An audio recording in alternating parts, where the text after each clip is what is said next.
All right, we're live. Good evening, folks. How's it going? All right, welcome to our hot glass show. Thanks for the enthusiasm. Let's give everybody down here a round of applause. We're going to introduce our show, our special program tonight. This is called Goblets Through the Ages, and this is to support a new exhibit that just went up in our museum called Fire and Vine. My name's Chris Rochelle, and I'm one of the glass makers here at the museum. I have a whole team of people down here that I'd like to introduce. We've got G. Brian Juck, Jason Hitchcock, Kate Larson's one of our curators of ancient glass. Amanda Kranz is going to do some online moderating, and Brad Patoka's up there. He's going to be doing all the work with the cameras and the AV equipment to get us some good close-up shots. So I want to talk just briefly about the program before we get into some of the glass making. This will be kind of a two-part demonstration tonight. Wine glasses through the ages. I have time to make two different cups. The first one is going to be a Roman-style goblet. It's going to be almost a replica of one that was made around 400 AD. And I'm going to take you through some of the steps that the Romans would have done to make that. And one of the fun parts about that is the handles that go on there. So I'm going to do that the Roman style way without using shears. The second part, after we run through some slides when we're done with that cup, is to make a Venetian style goblet. And you can see two of the ones that I've worked on in preparation for this demonstration. It's going to be really similar to this one right here. And I'll talk about all the cane that goes into this and whatnot. But just a brief note on Fire and Vine. Anybody here seen that show yet? Wonderful. It's a fantastic display, and Kate's going to talk quite a bit about that as well. But it basically explores the relationship between glass and wine, whether it be the materials that are used to help produce wine, the vessels that are used to store, distribute, display wine, and my favorite part, the vessels that we use to drink and enjoy the wine. So Kate Larson, I'll let her say a little bit before we jump into it, and thanks again for joining us tonight. Thanks, Chris. For those of you who are here and haven't seen it yet, I hope you are able to go up and take a look. It was really a Fire and Vine, the story of glass and wine, really became a way for us to highlight some stories from our permanent collection, as Chris mentioned, about goblets and bottles and a lot of other surprising things about glass making and the connection between glass and wine over the centuries. So really worth checking out for those of you who are here, and for those of you who are watching online, hope you're able to come see it in person at some point. So with that, I'll talk a little bit more about goblets and the history of goblets later, but otherwise, back to Chris. All right, thank you very much. So we're going to begin the process with a blowpipe. So what we have here on our pipe warmer are a rack of different size blowpipes and solid rods called punties that we're going to use through the process. And everything really starts in this furnace that I've dipped into. This is called a melting furnace. And this holds our clear glass. You can melt whatever color you want here, but we generally melt clear glass, which looks orange when it comes out because it's held at 2,100 degrees. So we dip in and we take a collection that we call gather. Now this is enough material to make the body of the Roman cup that I want, and then we'll add some handles once we get to the end process. But before we do any glass blowing, we want to shape and center the material on the end of this tube. The tool I'm using here is called a block, and this is a cherry wood scoop. The buckets behind me are full of tap water. But we get a nice even shape. You're going to see me use a lot of different tools, a lot of different materials, but most of them are pretty basic, pretty simple. And to begin the bubble for this particular piece, I'll pressurize the blowpipe. So a little breath of air trapped in there with my thumb. Doesn't take long for that pressure to work its way into the glass and form a little starter bubble. So this particular Roman cup has a foot that's crafted out of the actual gather I have here. When we get to the Venetian cup, you're going to see us create segments for the form and join them together using a variety of methods. But for this one, G and I are going to work together to create the foot pretty soon here on this next move. I can hear him preheating my jacks. Thank you, G. That tool you're going to see used a lot throughout the night, especially for the Venetian cup. The jacks are my favorite tool and really a very versatile one. He just put a little bit of beeswax on the blades, and that's very important. That's a lubrication that helps the tool to operate as you shape glass with it. But we'll work together here to create the little foot.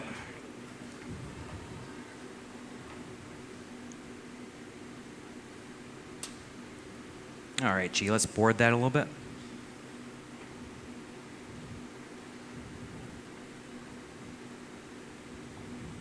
Press a little harder. And stop. Great.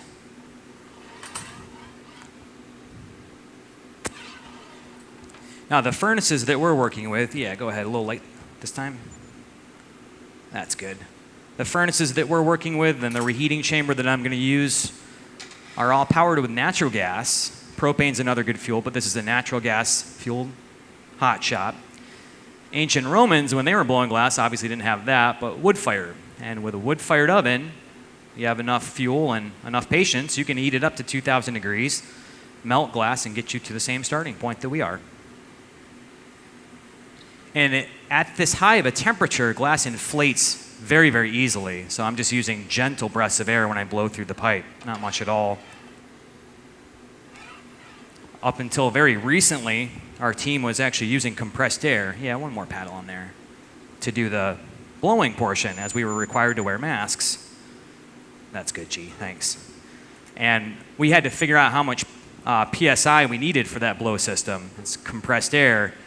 And I think we dialed it up to maybe 5 pounds per square inch at first, and that was far too much. When you go to blow glass when it's this hot, that much pressure, it can blow very quickly, and if you're not careful, it can blow too thin to control. So we have our system, when we use it, set to about 1.5 or 2 PSI. So I'm just starting to inflate the bubble a little bit larger. We got the foot carved in there nicely. The thinner this gets, the faster it stiffens up. I'm not going to go too much larger with it. I've also worked in this important constriction line. This is really one of the main functions of the jacks that I'm using. That line is a break-off area. That's where we're going to remove this. Let's do the foot just one more time. You can use the wooden board this time. That'd be great, G. And then we'll transfer this. So once I get this situated just right, have the bottom nice and flat, G's going to make a handle called a punty that we can attach to the foot, and then we'll break this bubble free from the blowpipe, and that'll allow us to work on the opening or the other side. So this is very traditional glass making, starting off on the blowpipe, all right, and flipping the piece around to work on the opening. That's great, man, thank you. Let's do one of the white stripes for this. After we're done with this cup, I'm going to roll a really neat video that I found online of a German glass factory that shows an automated process of how wine glasses are made. And it's very different than this. So we'll talk a little bit about the differences between those as we watch that video roll. It's just one part of the video. But the punty is just a little bit of glass that you're going to see G gather in shape on a solid rod. We use glass to attach to the base of this piece. And this is where the constriction that I formed becomes really important. And at no point in the process can we let anything cool too much as we're working it. This is soda lime glass that we are working with, and it's a very common type, but it's also very prone to thermal shock. So if it dips in temperature too quickly, once it hits that rigid state, which is around 1,000 degrees, then it can crack or shatter. Now, we can exploit thermal shock in the material and use it to our advantage, and I'm about to in just a moment. Punty's attached. That connection's hot and soft enough that it will support this piece. And a little cold shock with some shears on that line and a swift tap does it. Thanks, Jason. Thanks, G. So flipping the piece around, you can actually see, if you're looking in the monitors now, the small opening that produces. The view that you're getting right now into this reheating chamber comes from a camera mounted safely behind it. This oven, I think, is set to about 2,000 degrees at the moment, just an empty furnace. There's a little window that we've installed in the back made of fused silica. That's a very special type of glass. Silica is actually the main ingredient to any glass. On its own, it has a very high melting point, close to 4,000 degrees. With soda lime, soda ash has been added as a flux, and that drops the melting point considerably. But that fused silica window, which was engineered here in Corning in 1934, allows us to be able to give a nice shot, a very close-up shot of inside this melting oven, or excuse me, the reheating chamber. But I'm just waiting to re-soften the glass. I'm getting the top edge nice and soft yet again. Go in there with the jacks. Take that very small opening, expand it a little bit. All right, G, let's go ahead and do that little wrap.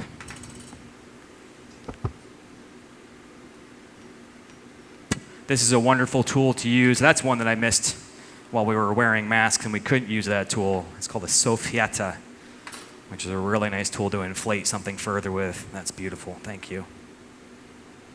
I call this a racing stripe. Just a little nice detail on there.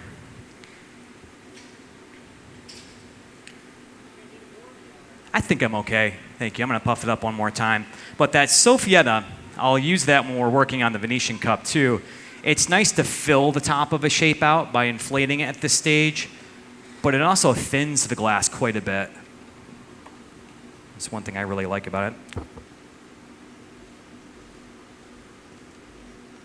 And for that to work, you do have to blow pretty hard. You got to create enough back pressure to seal the air in there.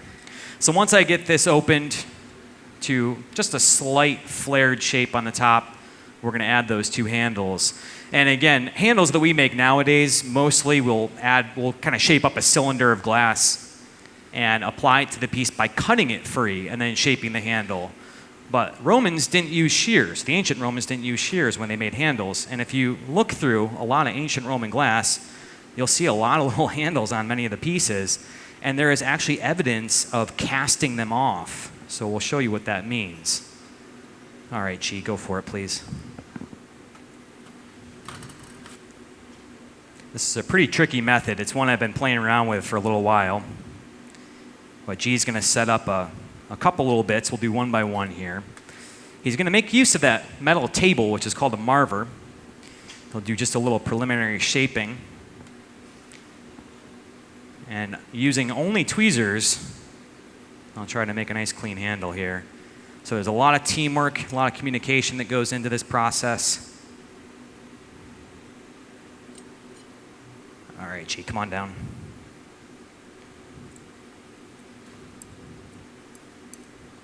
So pulling the glass so thin after that application, that touch down onto the top of the form, glass stretches really, really thin. You can get it as thin as hair, and then it freezes up. It turns rigid right away.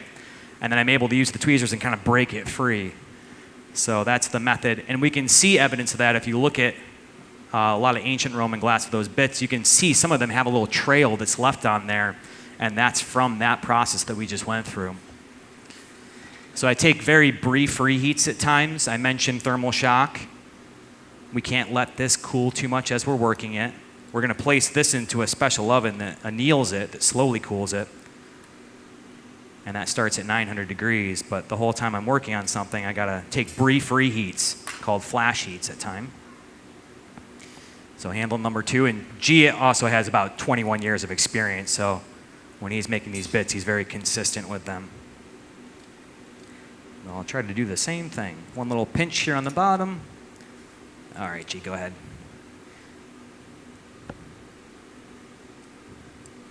And it's not always perfect, but there we go.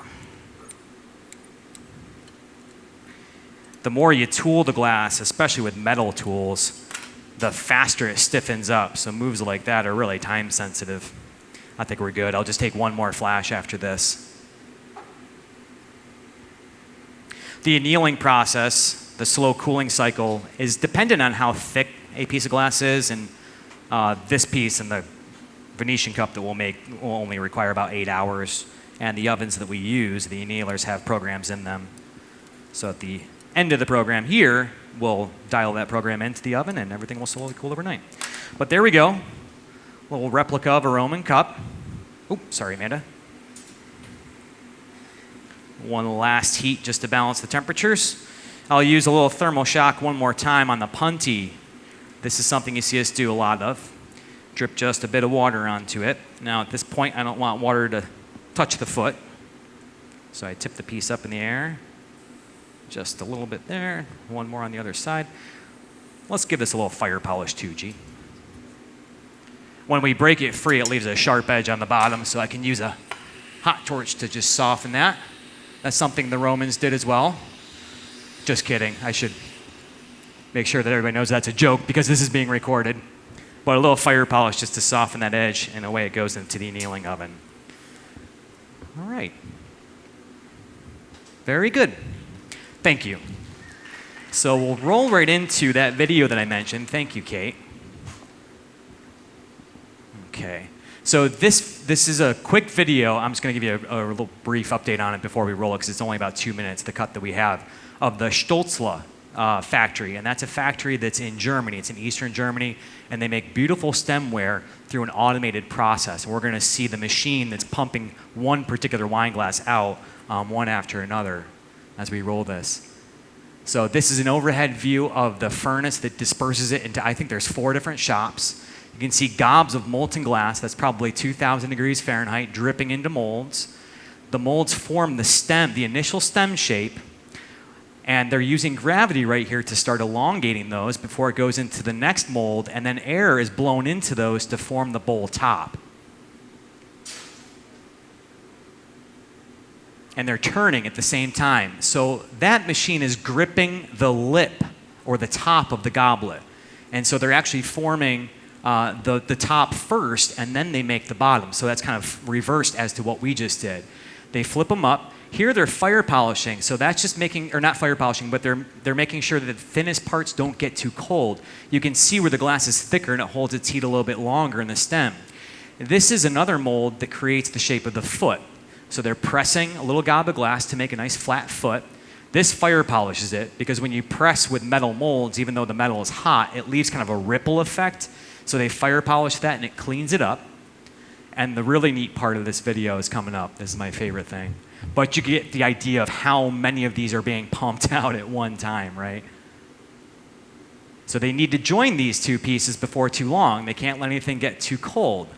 So they start to heat the stem in just a moment with another torch as they flip the foot, and everything gets in the right position to join. And just imagine the engineering and the tweaking that goes into creating this process so perfectly. So heating both surfaces, the strength of a glass-to-glass connection is based on how hot you join them. So that's what I mean when I say the engineering. This has got to be spot on to do this. Heating just the stem portion. And then they join at the right moment, right there. And they're now starting to really heat the bulk of the stem, not just the connection, but they want a good even heat throughout that solid portion. This is the part that I absolutely love. They're using gravity, so that ledge is dropping away at just the right moment, and it stretches that stem. Now, as hot as that is, I can tell you if you just pulled the shelf away and let gravity stretch it, it would string out and hit the floor. So it's really impressive that they're pumping these out like that and get just a perfect stem, a nice elongated stem every time. And this is where the torches have dropped in temperature. They're no longer softening the glass. They're balancing the temperatures out. Now, soda lime glass, and I don't know exactly what formula they're working with. They call it a non-lead crystal, but chances are it's the same working temperature as what we have. 2,000 degrees, it's molten. 1,000 degrees, rock solid. It's completely rigid. So at this point, I believe they've all been annealed. Yep, they've been annealed. They've been slowly cooled, which means they went through a leer and they cooled probably over 8 hours' time. They get the laser mark on there, the engraving.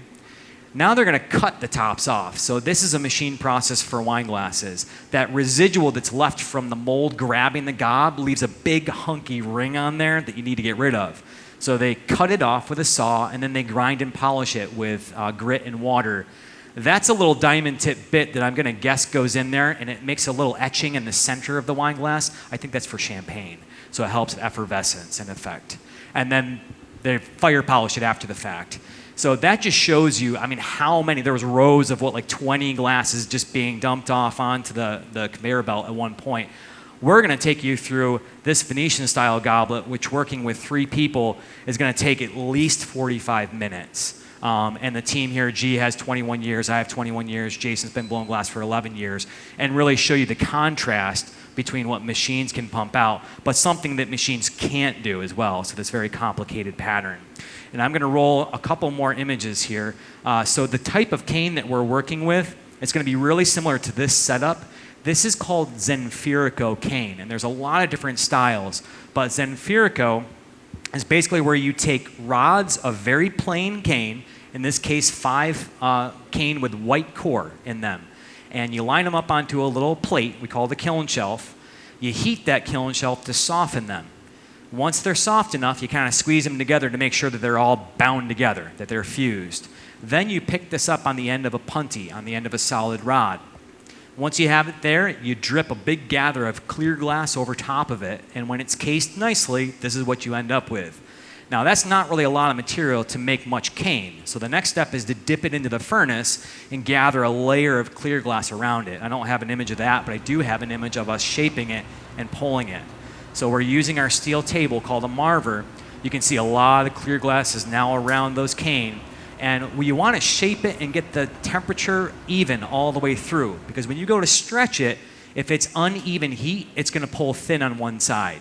So this is a really tricky process. This is Michael helping me out doing this. He created a post or a handle. We drop the gather of glass onto that post, and then you start to twist in one direction. As you're twisting, you also start to stretch to the desired thickness. Now, as you're stretching it, when it gets thinner, it starts to stiffen up. So you can see how I left a lot of mass on one side, and I'm using that mass and all that heat to continue drawing this out into the length that I want. Helen Tegler is, she's not with us tonight, but she was doing the video and she got some really good close-up shots. So it might be hard to see in this particular video, but what is left behind is a Zimvirico cane. Now this gave us about, I don't know, maybe 6 foot length of cane, and you could chop that up into maybe about 10 pieces of cane for use. So to make the goblet I'm gonna make tonight, I had to do this cane pull a couple times in a couple different colors. All right, and that's pretty much it for the video.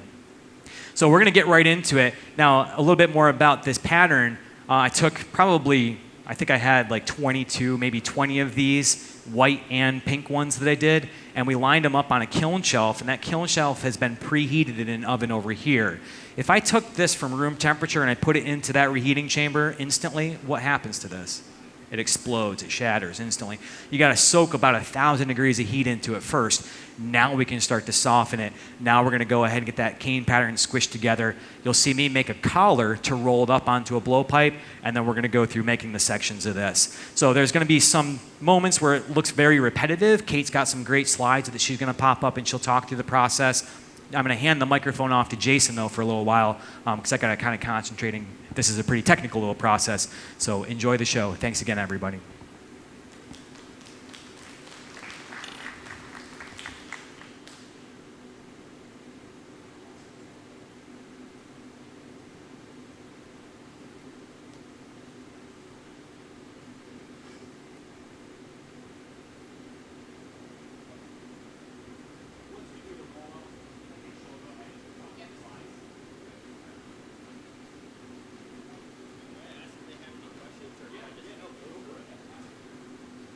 All right. Well, a lot of information Chris just covered, but does anybody have any questions in the audience at all? Anybody curious about anything? Yes. Sorry? Who designed the machine for all the different wine glasses? That's a great question. Chris, do you know that on the video? The factory is called Stolzle. It's a German factory, and I don't know the people who designed it, but it's a very good engineer. It's been running since the late 1800s, though. Okay, so it's a company called Stolzle. It's in Germany, yeah, we don't know who really designed it or made it, but yeah, it's a company in Germany. Yeah, we have. If you're in the crowd right now and you haven't checked it out, if you just got here at the museum, there is a little kind of video as well as of different forms being made of machines, and it kind of runs through that very similar and shows you a little diagram of the step-by-step of what the glass does and how they set it up and things like that. Yeah, I would definitely go check that out. That is upstairs in the museum here. So they're getting ready to pick up this cane here. So right now they're getting everything timed right. G. Brian is getting the heat back into this cane that they have put on a pasturelli plate. It's like a ceramic plate, and he's just getting the heat in there, making sure everything's sticking together. And Chris is just getting this ready. He's opened this up so it is hollow all the way through, and we just call this a collar. So he'll able to roll that up, just like rolling up a little blanket. And but it's all really coming down to timing to pick this up. Do you need this to rotate, or you got it? Okay, all right, sounds good. So G. Brian's got these Kevlar gloves here to hold on to the plate. He can rotate that, just getting an even heat all the way through. And they have a measuring tool that's over here. I'm gonna get right behind you. And this measuring tool is how they can match up the roll to this color that Chris Rochelle is preparing. So this, I don't want to adjust it, but this is the color to what Chris is trying to match, and this is the size of the cane roll-up. So when they do it, it matches all the way around. So it's a nice closed finish, and it's a great tool to use. And they'll use that just in a little bit. So he has his calipers over there on that bench. Got everything measured up, shaped up right. And right now, we're just gonna make sure these are sticking together. So we have these paddles here to kind of give it a little push, and we can check all the measurements as we go. So right here, this little price check. Very nice. And yeah, a lot of communication back and forth. Chris is keeping an eye on G.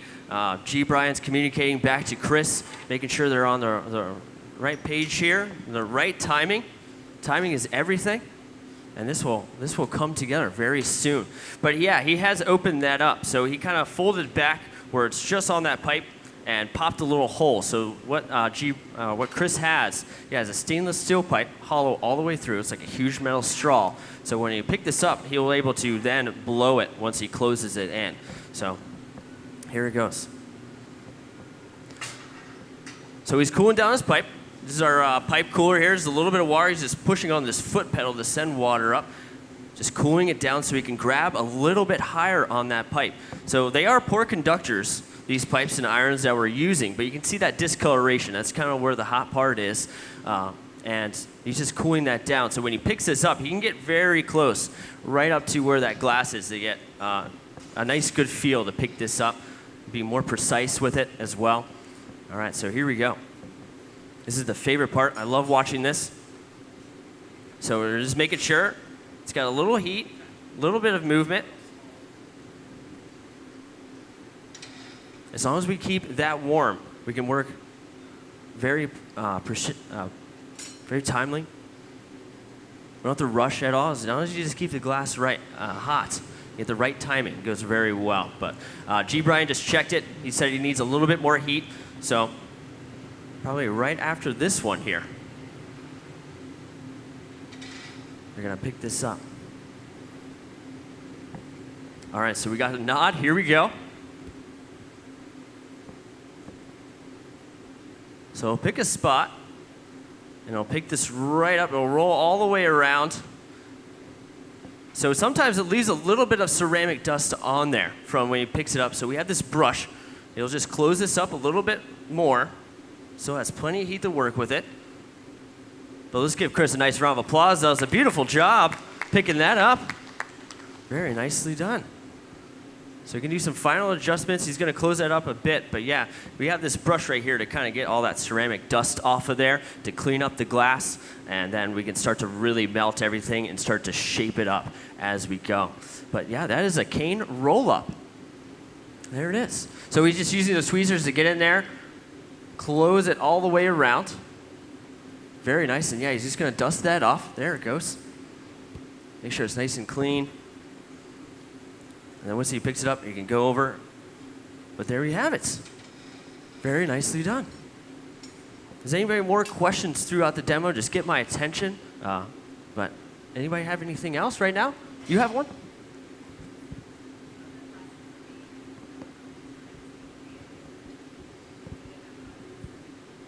How do they anneal the glass? So they use the different types. I mean, we have our annealers run by electric, but they use wood and coal back in the day, yeah, to keep the glass. Well, one, to fire up the glass, so they had to use a lot of wood, and then coal was around back in like the 1600s, and so they used coal to fire up the glass, and also to anneal it, yeah, to get it to go through a very slow cooling process. So just taking a high temperature, we leave our glass at 900 degrees Fahrenheit, and depending on the piece you make, they go through a different cooling cycle. I don't know, Chris, what about this piece? How long are you going to have this cool down for? 8 hours? All right. So yeah, it depends on, sorry about that. So yeah, it depends on the size of the piece, the thickness of the piece. Usually the thicker, it takes longer. But something like this that Chris is doing, he said about 8 hours to fully cool down. So that 900 degrees, yeah, will drop very slowly, gradually down to be room temperature. but we'll keep it into that annealer. We'll keep the doors shut. Yeah, even that Roman piece, that one's small, so that one won't take as long, but we'll load this piece in there, and then by the time tomorrow, we'll be able to take that out. So, but yeah, they use different materials, yeah, to keep that fire going. So that's a lot of wood, right? If they had to use that back in the day. All right, so he's using this stainless steel marver table to shape up the glass. He's just rolling it, closing everything down, smoothing that out, closing, make sure that collar is all closed up. And yeah, we call it marvering to shape the glass. We have other tools to shape the glass that you might see Chris use, but this one, yeah, rolling the glass, getting a nice shape, closing it down just a little bit at a time. But eventually, he's going to have to close this off. So he's going to use a pair of jacks, the stainless steel jacks, to pick a spot into the glass to close it down, like that restriction line you use for the Roman bottle, so it could break free. But that tool will be able to close that off. So it'll make a point, and then once it's all closed off, yeah, then he's able to inflate this and shape it up a little bit more. So applying the heat in certain areas, just a little bit on just the top there.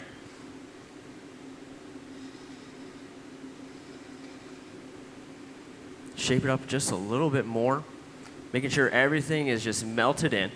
You can notice it's all fused together. But yeah, this cane roll-up, yeah, there's different types of cane here. He chooses 2 different colors. This one he did for a demo, and then this is the other one right here. But there's lots of different types of cane that you can work with. We have a little kind of a frame right over here of the possibilities you can do. And it really, yeah, it's up to Chris how thick he wants them, how thin he wants them. You can pull really long cane rolls. You can pull those to a nice long stringer, and then pretty much break those down to how long you want those, and depending on the size of piece, you can make. You're gonna take over? Okay. Oh yeah, that's totally. If you want to take over right now, that's perfectly fine. Yep. Hi, everybody. So I'm while Chris is going through this process of kind of heating and reheating and getting some evenness into these canes and getting them nice and set for the next stages of this goblet, I'm going to talk a little bit here about some goblets through the ages and the history of goblets that Chris is making 2 really lovely examples of this evening. So first up, I'm just going to show you an example of, or the inspiration piece for what Chris has made, that first Roman goblet that he made this evening. So if I could get the slides up, Brad. Next one. Oh, I've got the power. There we go. All right. So here's the inspiration piece for what Chris made. So you'll see that lovely foot he made, those lovely cast-off handles, that little racing stripe he referred to. This was really, I think this is one of the earliest pieces that really resembles what we might consider a wine glass today. It's got that kind of stemmed foot. It looks kind of similar. It has handles, not something that we typically think that wine goblets have, but the Romans really liked them, despite their complexity to make. And then this is the inspiration piece for what Chris is making right now. This piece was made in the late 1500s in Venice. Really lovely example of glassmaking. And when you go see it up in the exhibition, you'll discover that it's actually quite a bit larger than it might appear. So this is from the image alone. So this is really this would have been a solid piece to drink your wine from and enjoy your wine from.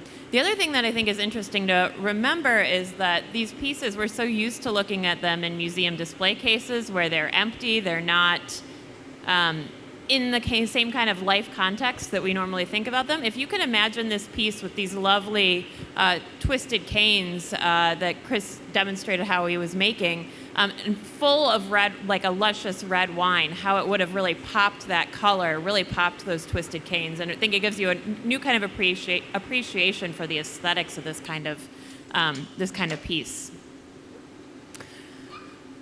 So the earliest wine drinking glasses we have look like this, made out of glass. People drank wine out of all kinds of other things: ceramic, wood, metal. before this, but these pieces are more than 2,000 years old. They were made before the Romans invented glass blowing, around in the early mid 1st century BCE or so. So these pieces, and don't really look like what we might think wine goblets or wine drinking glasses might look like. In fact, you might ask, how do we know they used these to drink wine and they weren't cereal bowls?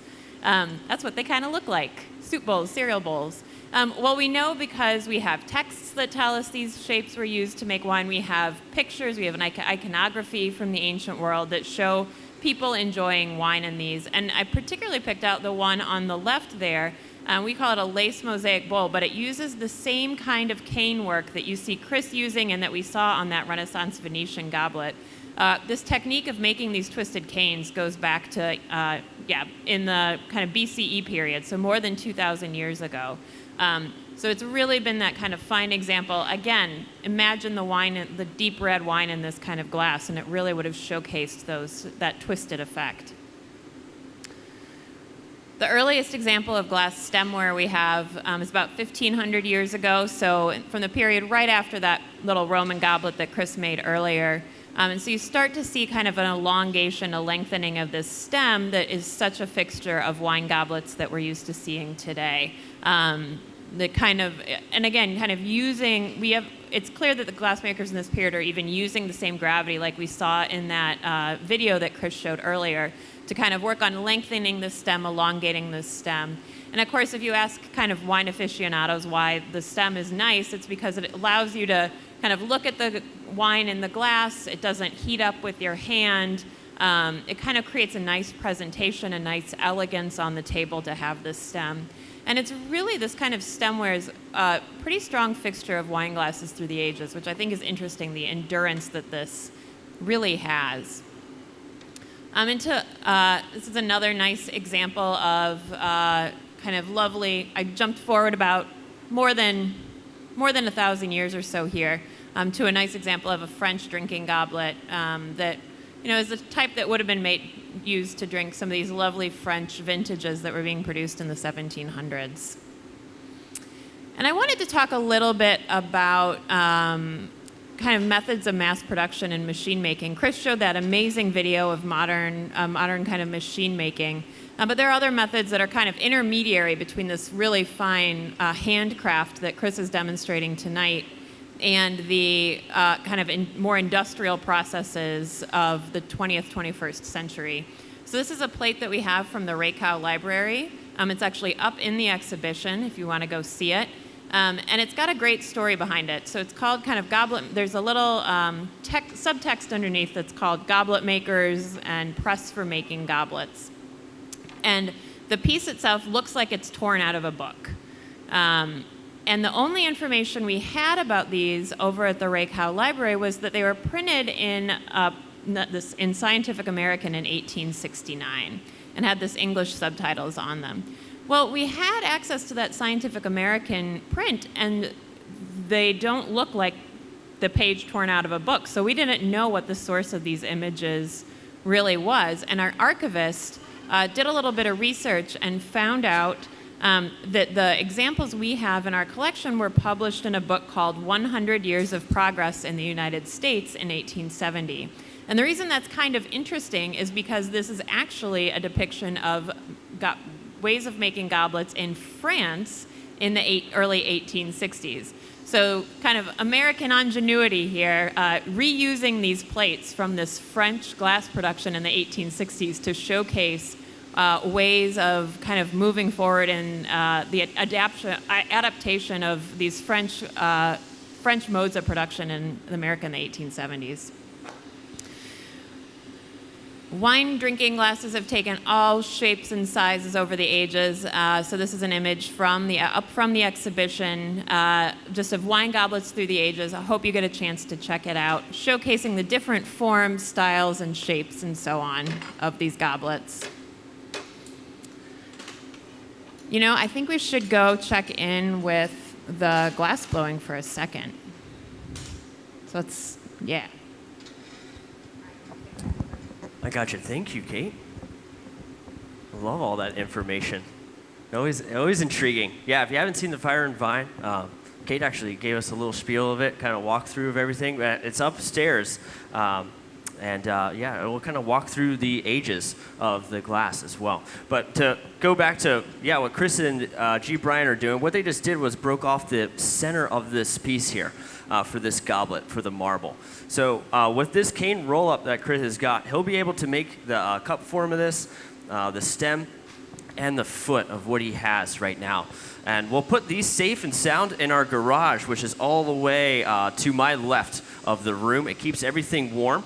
G. Brian's just going to do a little bit of fire polishing. When they broke that off, it has some sharp edges, but we can just do some fire polishing. Same with Chris, make sure everything kind of smooths out, and we can move forward. He can start to prep up the foot as well to be broken off and then put in the garage as well. And then you can really focus on making first the cup and the foot and everything at the end, which is the best part. Everything just comes together. So these little bits of kind of like glue bits will also be applied to kind of stick everything around, and gives a little bit of more of a decoration, like that picture that was shown up before. They kind of look like golden rings, but these little bits, they're called avolios. And they're just kind of like a glue bit, decorative item onto the piece that will bring everything together. So goblets do take a lot of practice and time and precision. And a lot of communication between these two, between us three, to make sure everything goes very smoothly. Chris has been working with glass for a little over 20 years. So he makes it look very smooth. He's practiced these a few times. So this whole process is going to go by very smoothly. So we're just doing a little bit of fire polishing to smooth everything out. And it's tricky to keep all of this straight. The rotation of what Chris is doing, keeping all that cane straight, is pretty tricky. When he's using the jacks, putting a jack line, his rotations are nice and evenly, especially when he's reheating it. If he stays in there, that reheating furnace, he turns just in one direction. Oh, that cane's just going to want to twist up. So it's very tricky to keep everything nice and straight. But rotations, even the heat as well. Working with this piece, he knows how long to be in there, especially when he's going to start to shape this in a nice cone shape. Really tricky, but makes it look super easy. So he's going to start to open this up. So he's heated up the bottom using his tweezers to kind of pick at the glass, start to spread it apart, and now he's got a little opening there, and he's going to trim this glass. So look at this. This is always amazing. You can just trim right through glass. But he's actually thinning it out because it gets pretty thick and condensed when he does that. He uses those tweezers, it kind of closes, it gets really thick. So by thinning it out, you can cut into the glass and evens out those shoulders a little bit. And then same thing, a little bit of fire polishing. But how are we doing over here, G? Okay, all right. So they had a blowpipe in the garage to keep that warm. They're going to connect this blowpipe to that opening. So then it's an open form again, so they'll be able to create the foot. But question.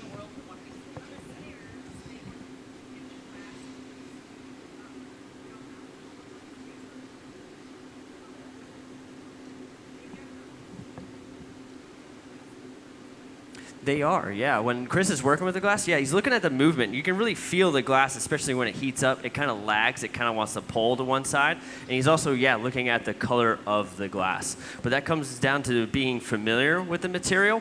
A little bit more practice goes a long way. Making, especially something like this, that takes, a lot of practice. It's 3 parts that you got to put together, and it has to go very well to get everything on center. So he's really looking at the movement of the glass and the temperature, almost like that orangey look to it. He knows how much heat, especially when you cut into the glass. You got to have the right heat to get in there. So great question. So they're gonna pop this right on here. Almost denied that. But they're going to pop it on. They're getting the right heats and everything. Make sure it fuses on there really good. But this will be for the foot. He's created that. Open it up a little bit. And same, just like the marble. This will be a transfer. So they're getting on here. They'll cut in a cold tool to hot glass. It's a thermal shock. So that little tap that he sends through will send a vibration, and it breaks that piece free off of the blowpipe. And then we'll keep those safe and sound, like I was talking about, in this garage here. So a little bit of rotations. The piece does move around a little bit in the garage, but it will stiffen up. but this will stay in there. And then at the final part, once we have the foot on there, he's got the marble, he'll then focus really on the top cup of this goblet here to get that shape down. Then once that's all good to go, he can start to put it all together. So a little bit of compressed air to cool down that glass, keep it from moving. All right, here we go. So Chris just gave the nod, brings it right over, fuse it right on there. So to break this free, a little bit of thermal shock and that gentle tap, and there you have it. So that will be stored in that garage, which G is walking to right now. He just wants to get a little heat to kind of smooth out everything. He'll use the marver to make sure it's all in there, smooth it out like Chris was doing before to kind of center up the glass. So when we're ready for the foot, it'll be pretty much ready to go. It's shaped up the way it needs to be, and then we move on. Yes?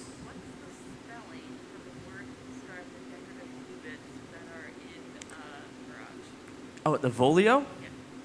How to spell Volio? Yeah. Oh, that's a great question. I actually, it's A-V, how to spell a Volio? It's A-V, I don't want to spell it wrong. I think I've got it. I think it's A-V-O-L-I-O. I think you're correct. But it's Yeah. Great. I know. Volio. Like it sounds, I would say. Like it's, I don't. No, it's a great question, actually. No, it's a wonderful, wonderful question. How to spell a Volio? We're trying to work all together here to figure that out. But does anybody have a? Yes, sir. Sorry. Oh, how do we get the lens in the furnace?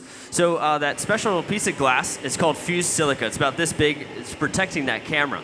So the camera is actually behind the furnace, what he's talking about. And yeah, that special piece of glass called fused silica. It was invented here in Corning in 1934.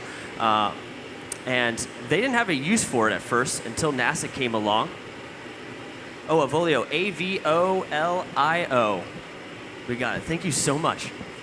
But yeah, that special piece of glass, yeah, at first they didn't have a use for it, so NASA came along and they used it for their space shuttle windows. So the melting point is close to 4,000 degrees Fahrenheit. So we actually have two of those windows. If you're here today, yeah, you can go check it up in the optics gallery. There's two, if you can check out that. And they also use fused silica, very important nowadays, for fiber optic cables. It's the core glass of fiber optic cables. So we're all communicating with each other very quickly. Everything like that. Yeah, so all that information will be upstairs and available to you up in the optics gallery. So yeah, you get a beautiful view as well inside of our furnaces there. It's pretty rare. But yeah, a little tiny bit of glass. They do get a little warped. A couple years, you can see a little bit of a fog happen, but then we can just switch it out to a new one. Yeah. No, yeah, just that special pure fused silica. Gotcha. All right, yeah, so G. Brian just shaped that up very nicely, and then he's just cooling this down. Start a little pipe cooler, but yeah, that little discoloration. But the shiny part is where Chris is working with, where we're working with the pipes. We're perfectly comfortable with it, but now you can hold it a lot higher up there. All right, so you're gonna pop that away, G? Keep it, all right. So yeah, temperature, getting it all really down to the right temperature is very important. We don't want to put that away too soon. He's having that kind of chill out a little bit so it stiffens up. If you put it away too soon, things can start moving. It can slump a little bit if we take our eye off of it. But yeah, G. Brian's going to babysit that for a little while, and then we'll check in with Chris here. So he's shaping this up quite a bit. So this will be for the cup.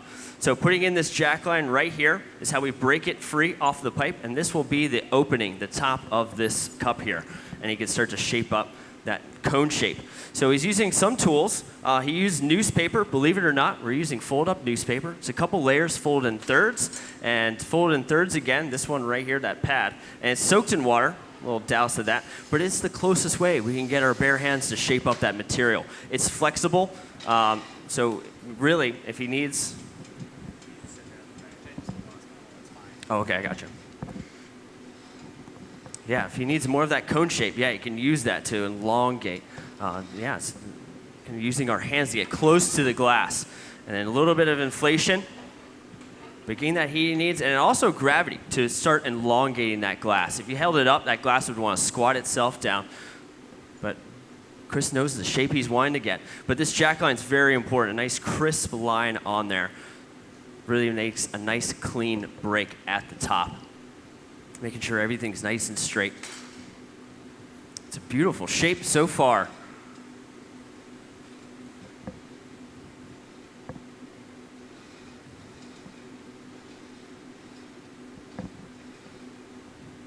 Did you hear how we spelled Avolio? Okay, good.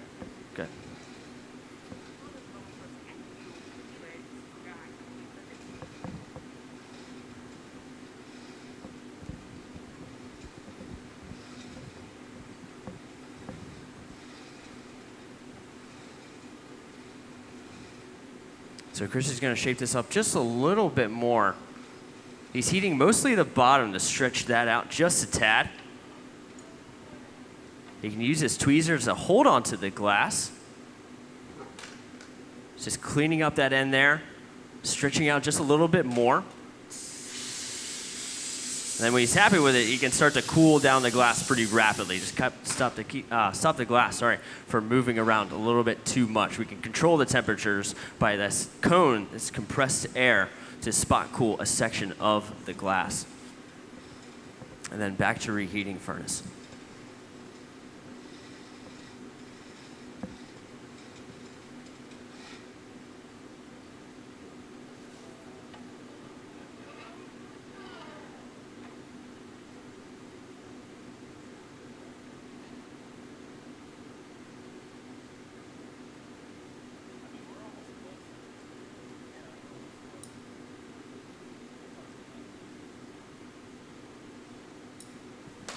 All right, so we stretched that out quite a bit.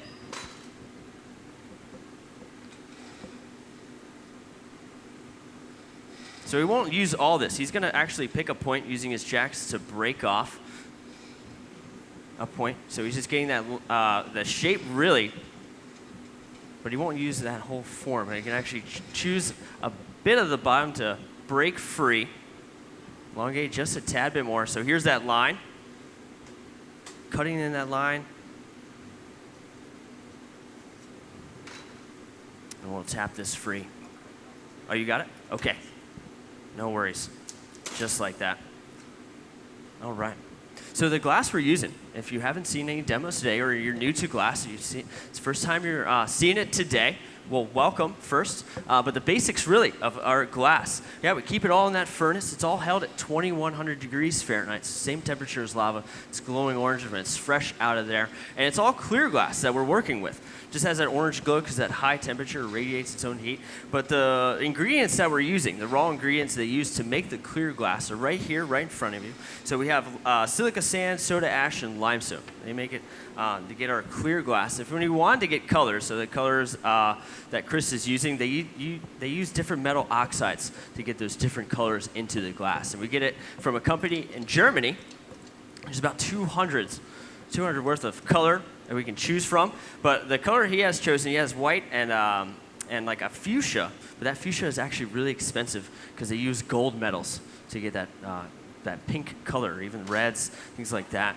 So this is one expensive goblet you're looking at if you're curious about it. I think I'll have him bring it so you can have the marble set and ready.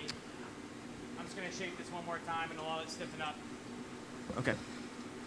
So once I get this squared off on the bottom, I'll have you bring me that first folio. Sounds good. So we're gonna just a little communication going on and catching up. So he's gonna shape it up a little, just one more time here, finalize it, and then we'll start to get the Avolio on, that glue bit.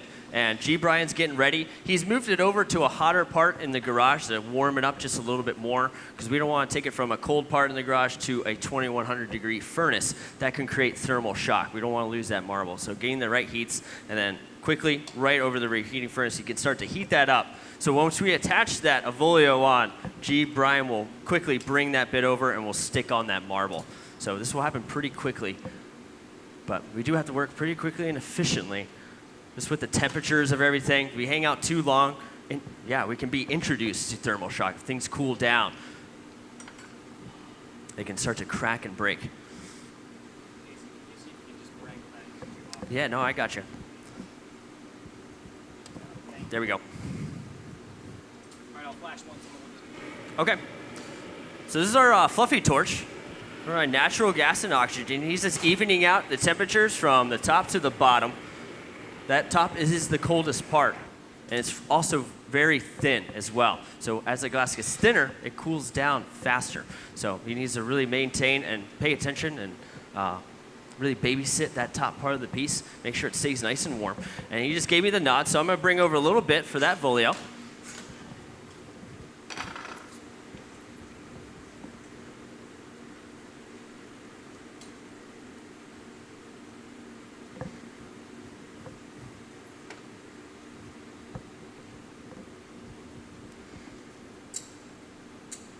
So he'll take it, stick it right on. It takes as much as he needs, and then he can start to shape this up by using the jacks as well. So the back part, that strap there, he can kind of squish that down and then use those blades to almost make like a nice disc on the bottom there.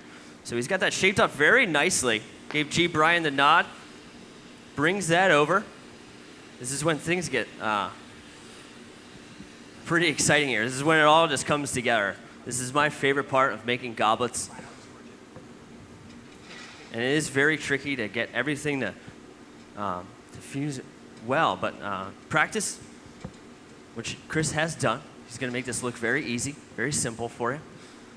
But yeah, lots of communication though when it comes down to these pieces. So using a high-powered torch to kind of heat up that spot. And then here we go, we're going to stick it right on. So it does a little flip. Sticks it right on there, nice and center. Beautifully done. And with that punty, it's chilled out, but a cold tool, he'll tap it, falls right off. Let's give them a nice round of applause. A beautiful job. And there you have it, we have the marble. We have the stem of this goblet.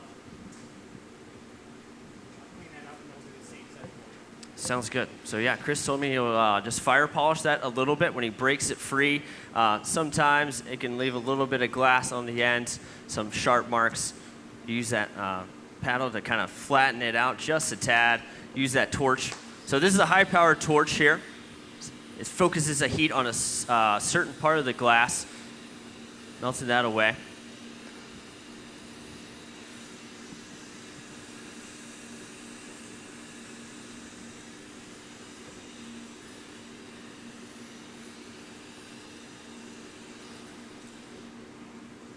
Very nice.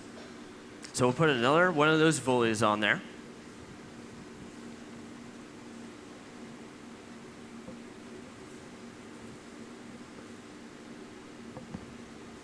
Yeah, we're moving along quite a bit. So once we got a volio, yep, you've guessed it.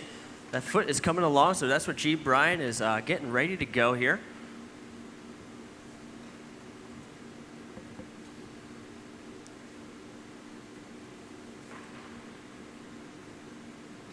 He's just making sure that marble is where he wants it. So we use a little bit of beeswax. You kind of saw him rub through that. The beeswax is a lubricant for the jacks, for the tool, so it glides nice and easily on the glass. If it was cold or if it didn't have that, that tool could get hot and start to stick to the glass. We don't want that. So when you get that beeswax on there, it smooths. Okay, I gotcha. And yeah, it smooths and glides very well to shape up the glass. And you just get a little bit on the straps, so when he flattens that out, he doesn't have to worry. So he's just prepping his tools, getting ready to go. And then he just gave me the nod, and we'll get that next bit on.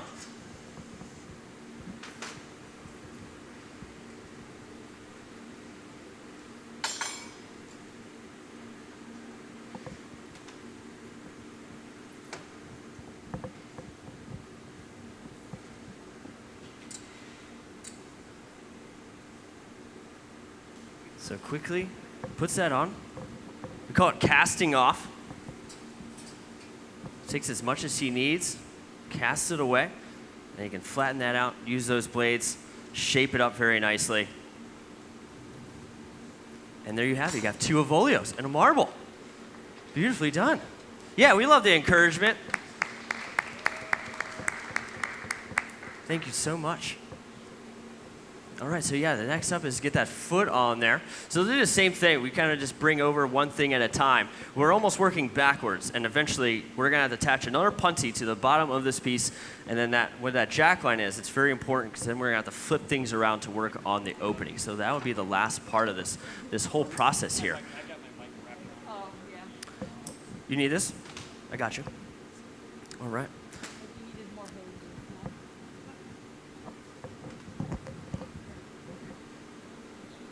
You have a question, sir? Yeah. Lead crystal than glass. That's a great question. So lead, when they use that, it's a softer type of glass. So they were actually able to blow it really thin and also engrave into the glass. So they used diamond facet tools, cold working, grinding tools to make those nice cuts. And the lead crystal, they call it crystal because of the way the light catches it in a room, it almost gives it that sparkle look to it.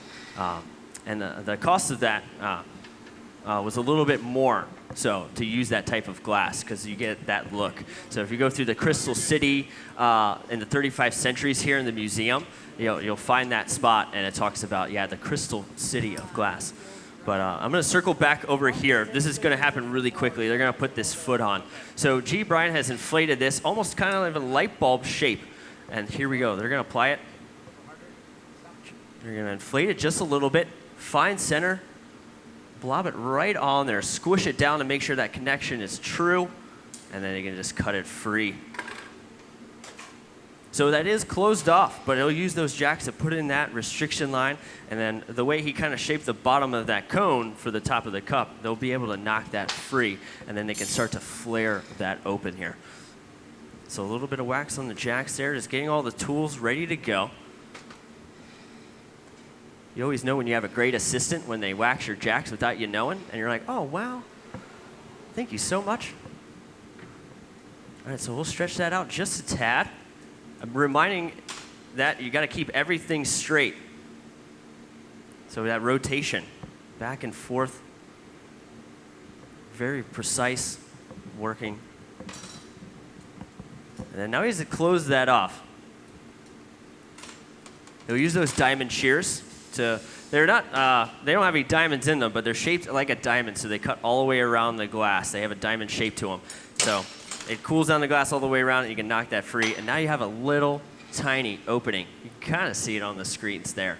But now you can start to really open this up. So doing a quick flash is just putting in the piece to get an overall heat into it. But most of the heat right now will be right to the bottom. That's the part he wants to move around. Doesn't want the marble to move around. He's happy with that. He's happy with the cup shape. Right now, all that focused heat is onto that foot, and it'll start to flare that open just a little bit at a time here. Are we going to fold the lip on this, Chris? All right, he's going to fold the lip. So there's a couple indications that something is handmade. The one and most important one is looking at the price tag. If you see, and the folded lip and the punty mark.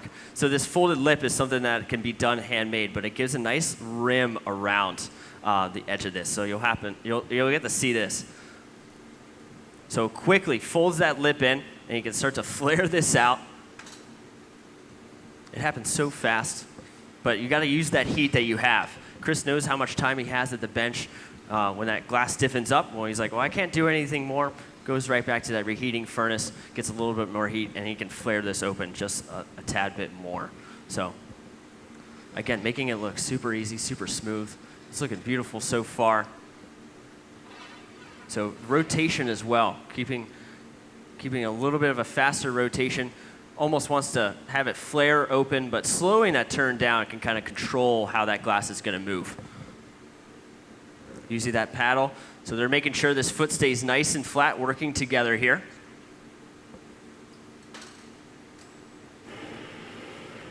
Getting that heat back to the top. And now it's time to flip this piece around. So we got everything we got done for the bottom. We got that stem on the piece. We have the foot on there. So here's that punty transfer that they're getting ready to go.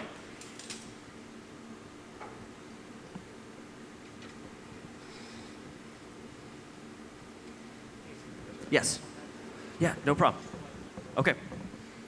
All right, so I'm just going to help out Chris make sure this little paddle here, just like before. Make sure the foot stays nice and flat so he's happy with it where it is.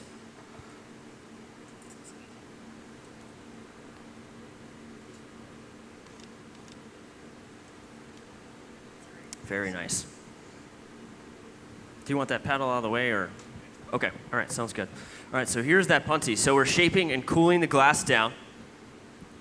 We don't really have a lot of, we don't have any thermostats at all to tell us how hot the glass is, but working with the material, being familiar, having the muscle memory, you make a lot of punties. Some fail because they're a little too cold. When you do that tap, the whole piece can fall. If it's too hot, it's fused on there. It's never coming off. But the right temperature, make sure it just sticks on there. This will come off very easily, just like the marble that happens. So getting some heat back to the top, having that punty chill out for just a second, but a gentle tap. And there you have it, ladies and gentlemen. Let's give a nice round of applause. A beautiful transfer again.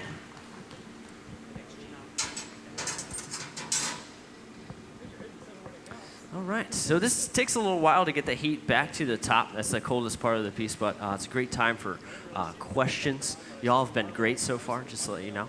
But yes, up top, real loud for me.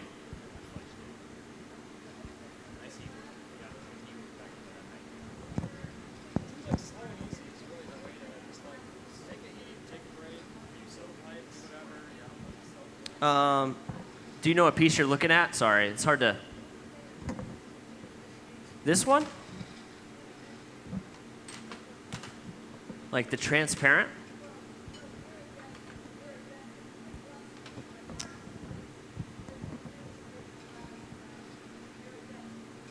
The iridescence? Yeah,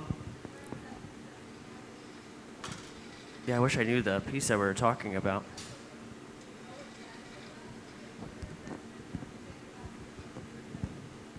I'm not too sure. It's different chemicals and chlorides they use to get like different colors. Is it a color? It's a color piece, right? That you're talking. Yes. So yeah, it's a different kind of chemistry that they use to make the colors. I'm not too sure about the iridescent of that sort. Sorry about that. I wish I knew the answer. I can jump in, Jason, a little bit. Yes? Okay, thank you so much. Appreciate it. Yeah, no problem. Yes. Yeah, so it's different kind of metal oxides. You are exactly right, like that are used and applied to the surface to the glass. Different heat treatments give it that different kind of effect from that basic kind of colorless base glass. And I'm going to interject with a little ancient trivia here because I'm the ancient curator. So that iridescence you see on Roman pieces and ancient pieces is actually not the way those pieces looked in antiquity. It's a surface coating. Yeah, you're nodding. You know. Yeah, it's a surface coating called weathering that is achieved when the piece is buried for hundreds or thousands of years and interacts with the soil around it. And people like Louis Tiffany were so inspired by the iridescence on ancient pieces that they artificially tried to emulate it and went through all these processes to try to, and came up with these kind of metal oxide treatments to the surface of the glass to give it that appearance. Thank you for that. Thank you so much. Appreciate it. All right. We'll circle back to Chris here. So he's using a different tool to inflate the glass, if you all saw that. He used, Chris mentioned it before in the beginning of the demo. If you're new to it, this tool right here with the cone, it's called a Sophietta. And we can use the other one, the compressed air, to kind of fit inside, push on that pedal, and inflates, or we can use, our own breath. It's like a huge metal straw. We just blow right through it. But it's another way of getting the top to thin out a little bit more. It puffs that out. So that cone shape, we can fit inside that surface and just blow a little bit, and it thins out that glass, makes it more of a uniform shape. And then you can use this jacks to start to really open this up. Again, with that paddle, make sure that lip stays nice and even like the foot, and just a little bit at a time. So to get this profile shape nice and even, it's very tricky. It's easy to really turn glass really fast, because that's usually what you want to do. But when you do that, centrifugal force will start to happen. That piece just wants to flare out like pizza dough. But to keep that from happening, Chris, he's got a lot of experience to do this, but it's all at controlling that slow rotation. Yeah, we have a. That's a good question. Chris, are we going to put this in the shops or not? Do you know? We don't know. We do not know. So That's a great question if it's going to be in the shops or not. But opening this up a little bit more. Very smooth. All right, there it is, ladies and gentlemen. There's that beautiful goblet.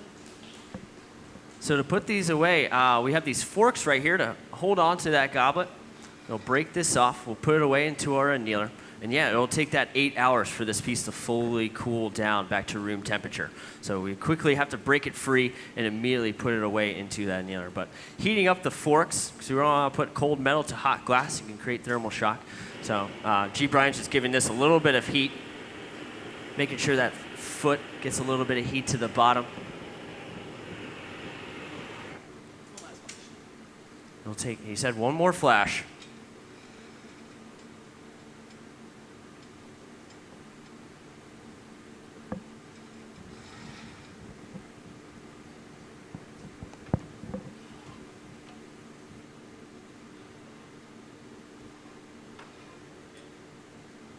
All right, so a little bit of water, just holding it at that angle. He doesn't want any of that water to run forward, but just getting a little bit of water on that connection, that thermal shock, and just a gentle tap. There it is, lovely. And then you can just fire polish that, make sure there's no sharp marks, smooth it out. But let's give it up for Chris Rochelle, everybody. Beautiful job. Very nicely done. We pop it away. Yeah, let's give it up for the team one more time.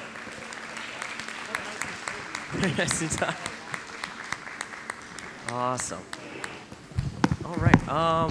Should I hand it off to you, Chris, or? Yeah, I just wanted to say a quick thank you to the team and everybody down here that gave a hand. There was a lot of practice and a lot of prep that went into this, not just the glassmakers that are here with us tonight, but thank you to Jason, thank you to G. Brian, and of course, Kate, thank you very much for the collaboration here, and all of you for joining us and everybody else that joined us online. But that will wrap up the show. We do appreciate it. Thanks again so much. If you haven't seen Fire and Vine, go check it out. It's absolutely amazing. Kate talked quite a bit about it, but there's that one case that has goblets that span 2,000 years in it. It's just absolutely amazing to take a look at. But enjoy yourselves. Take care. Thanks again.